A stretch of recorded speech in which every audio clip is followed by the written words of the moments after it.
Good morning, Jessica. Thank you for joining Better in Our Backyard this morning.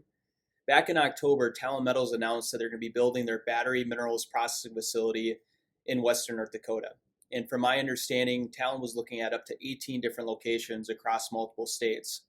And I was just curious to see, why venture outside of Minnesota, and why did western North Dakota become your final choice?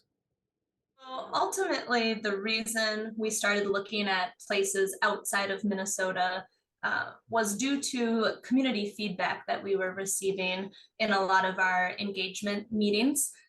We've heard throughout our discussions with the community both interests in the project, but also concerns with how to properly process and manage tailings in Minnesota. So we wanted to start looking at alternative options. So we started looking at 18 different locations across Minnesota and some of the surrounding states. And we were really focused on looking for places that had a drier climate, also had an industrial brownfield location already, also had access to rail, and then provided opportunities for a new approach for tailings management. And Western North Dakota is very dry compared to here in northern Minnesota. And then the second reason was really the availability of fly ash from coal-fired power plants out in North Dakota.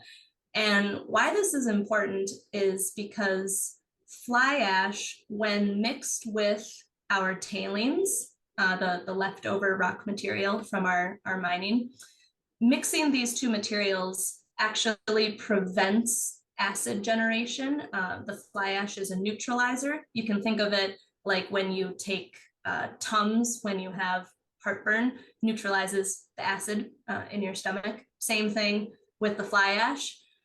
So by being able to mix the fly ash and the tailings, we are removing that potential for acid generation, which is typically the main risk or concern with tailings management of this type of mining. The fly ash also provides a cementing effect. So it hardens the tailings into a solid rock form, which really reduces the permeability, so the ability for water to move through that because it's a hard, solid mass. Interesting. And I know earlier you mentioned, Jessica, that part of the reason for this decision was because of input from local communities. And since this announcement has been made, what has the feedback been thus far from local communities like Tamarack? You're definitely getting feedback from varying opinions.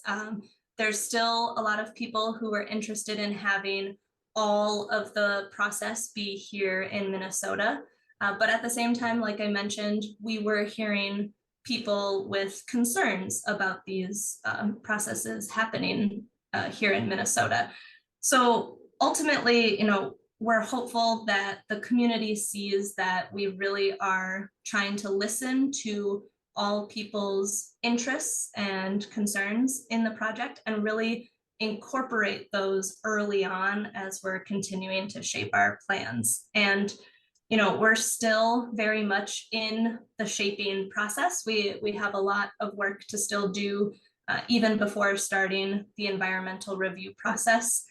So I'm really hopeful that the community and the public continues to stay engaged with our project, stay informed, and actually participate in that public environmental review process when we start that next year.